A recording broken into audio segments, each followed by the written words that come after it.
What's in a name? That which we call a rose by any other name would smell as sweet.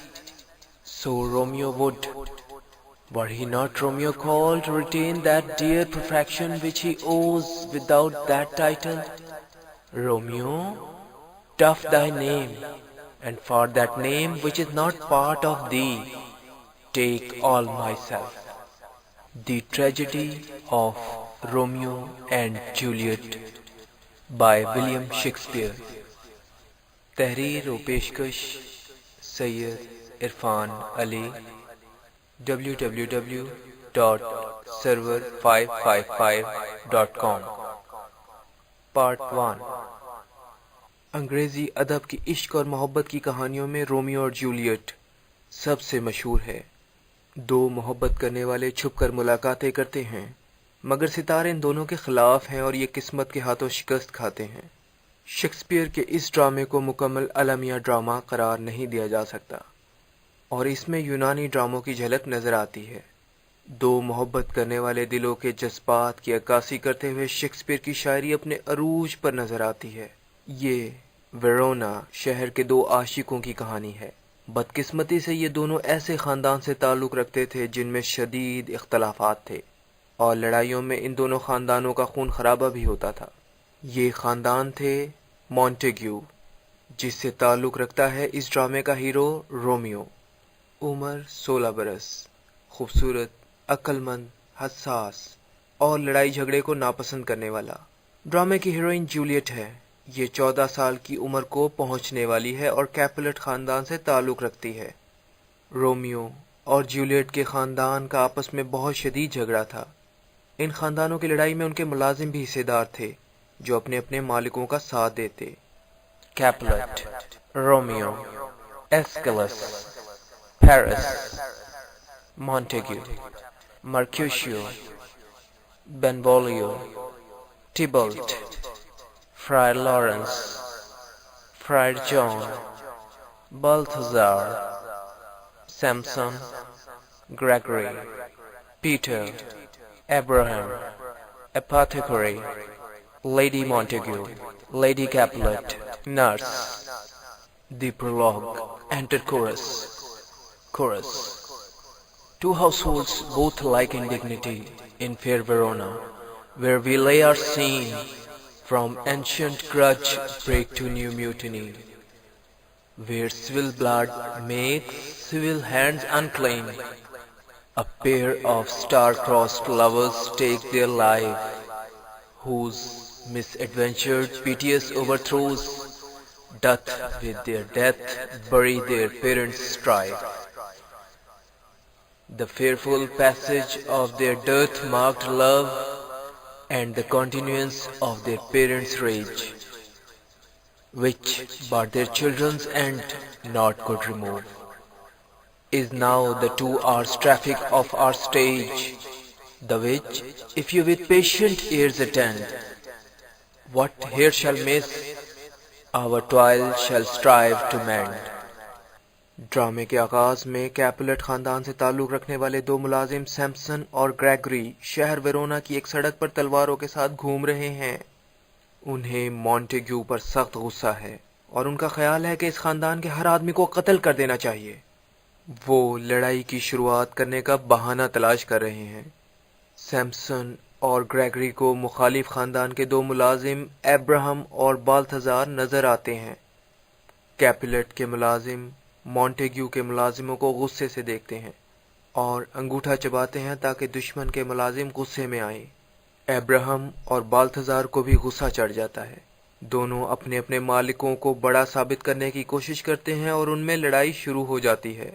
Romeo کا cousin بینولیو وہاں آتا ہے اور ان کو لڑائی سے روکتا ہے اور اپنی تلوار سے ان کی تلواریں نیچے گرا دیتا ہے۔ اس کا مخالف اور جولیٹ کا کزن ٹیبالٹ بھی وہاں پہنچ جاتا ہے اور کہتا ہے کہ نوکروں کے بجائے اس سے لڑا جائے۔ بینولیو کہتا ہے کہ وہ تو لڑائی کو ختم کروا رہا تھا اور ٹیبلٹ کو اس کا ساتھ دینا چاہیے، مگر اس کا جواب تھا کہ وہ تو مونٹیگو کے ہر فرد سے شدید نفرت کرتا ہے۔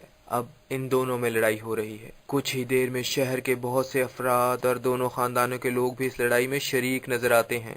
جولیٹ کا باپ کیپلٹ اور رومیو کا باپ مونٹیگیو بھی اپنی بڑی عمروں کے باوجود لڑائی میں شریک ہونے کے خواہشمند نظر آتے ہیں، جنہیں ان کی بیگمات روکتی ہیں۔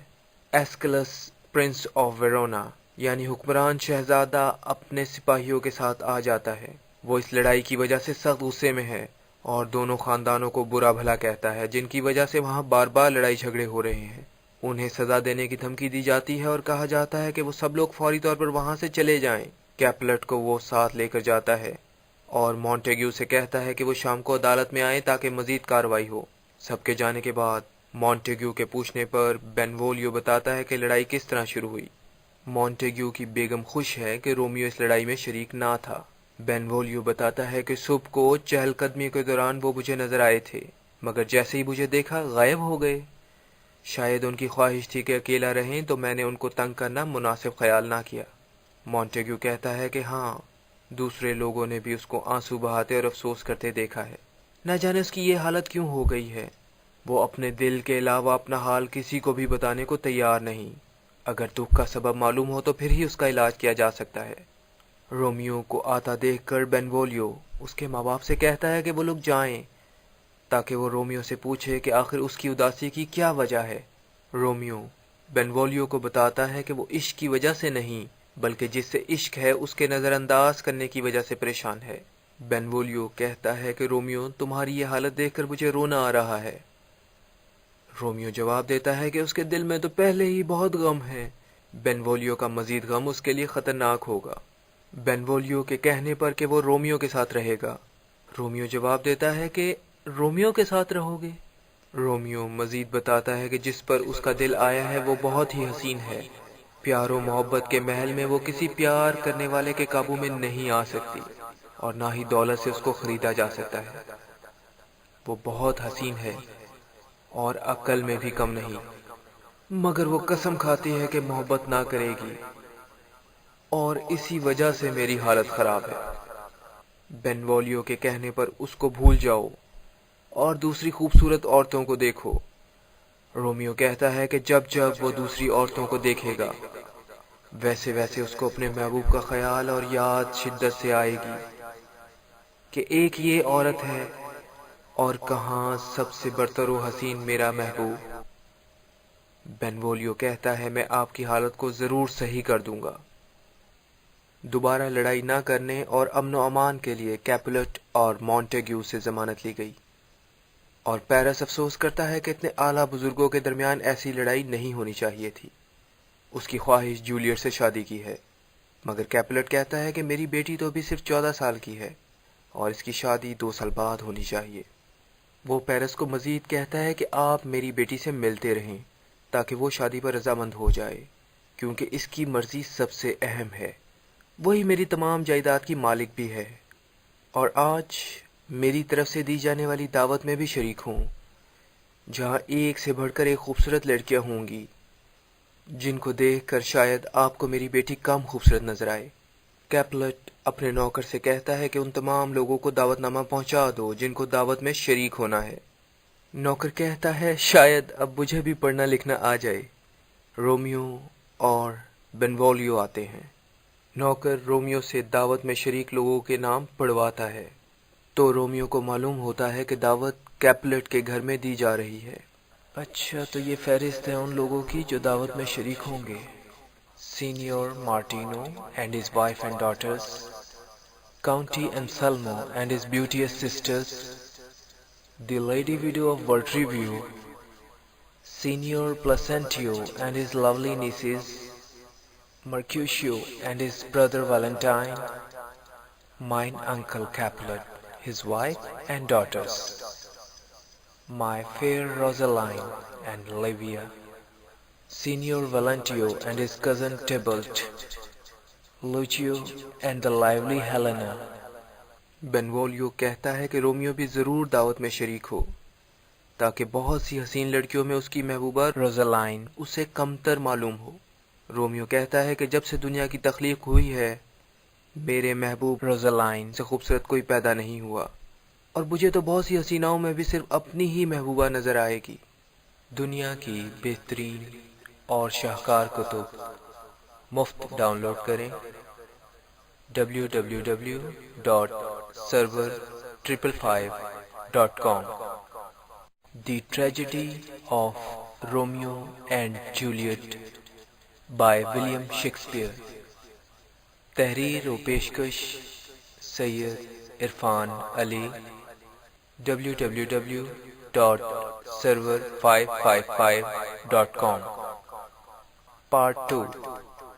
جولیٹ کی ماں اس سے اس کی شادی کے بارے میں دریافت کر رہی ہے اور کہہ رہی ہے کہ اب اسے شادی کر لینی چاہیے کیونکہ وہ 15 دن بعد 14 سال کی ہو جائے گی.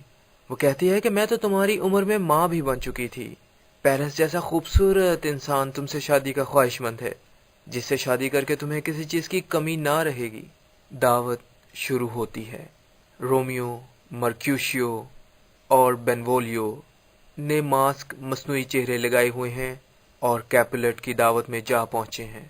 کیپولٹ سب مہمانوں سے ملتا ہے اور سب کو ڈانس رقص کی دعوت دیتا ہے. وہ ان لوگوں کے مصنوعی چہرے دیکھ کر کہتا ہے کہ جوانی میں وہ بھی اسی طرح دعوتوں میں جاتا تھا. رومیو کہتا ہے کہ آج تک تو وہ کسی اور یعنی روزالائن پر فدا تھا مگر یہ لڑکی جو رقص کر رہی ہے سب سے ہی جدا ہے. اس حسن کا تو وہ تصور بھی نہیں کر سکتا تھا. ٹیبلٹ رومیو کی آواز سے اسے پہچان لیتا ہے کہ یہ تو مونٹیگیو سے تعلق رکھتا ہے اور یہاں آ کر ہماری عزت خراب کر رہا ہے. کیپولٹ کہتا ہے اگر یہ رومیو ہے تو اب تک اس نے یہاں کوئی بدتمیزی نہیں کی اور شریف لوگوں کی دعوت میں لڑائی جھگڑا نہیں ہونا چاہیے، لہٰذا اس کو کچھ نہ کہا جائے اور اپنے غصے کو قابو میں کیا جائے.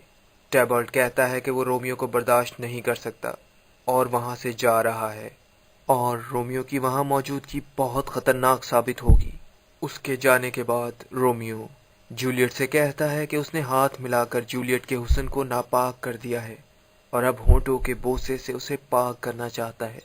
وہ جولیٹ کا بوسہ لیتا ہے. جولیٹ کی نرس سے اسے معلوم ہوتا ہے کہ یہ جولیٹ کیپولٹ گھرانے سے تعلق رکھتی ہے تو اسے احساس ہوتا ہے کہ یہ لوگ اس کی جان کے دشمن بن سکتے ہیں.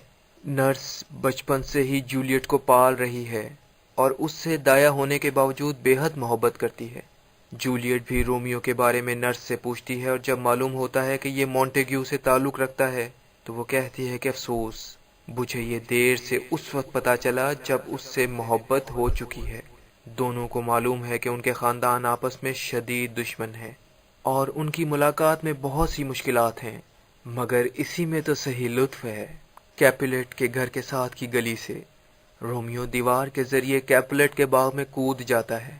مرکیوشیو اور بینولیو آوازیں دے کر اسے بلاتے ہیں اور کہتے ہیں کہ عشق اندھا ہونے کے باوجود نہ جانے کیسے تیر کو درست جگہ لگاتا ہے اور آخرکار اسے ڈھونڈنے میں ناکامی کے بعد اکیلے ہی چلے جاتے ہیں. رومیو باغ میں موجود ہے اور جولیٹ کھڑکی میں کھڑی اسے نظر آ جاتی ہے. وہ جولیٹ کے حسن کی تعریف کرتا ہے. جولیٹ فکر مند لگ رہی ہے اور کہہ رہی ہے، O Romeo Romeo where art thou Romeo?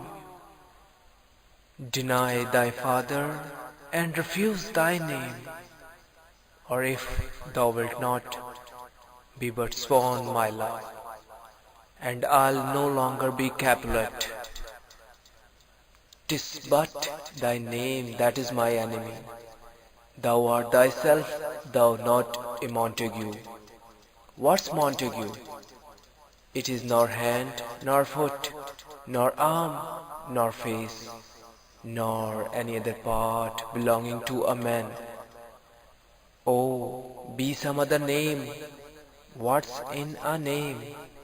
That which we call a rose by any other name would smell as sweet. So Romeo would, were he not Romeo called, to retain that dear perfection which he owes without that title. Romeo, doff thy name, and for that name which is not part of thee, take all myself.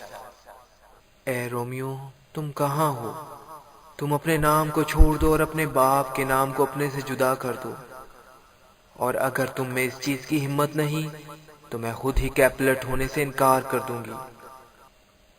Romeo اس کی باتیں چھپ کر خاموشی سے سن رہا ہے.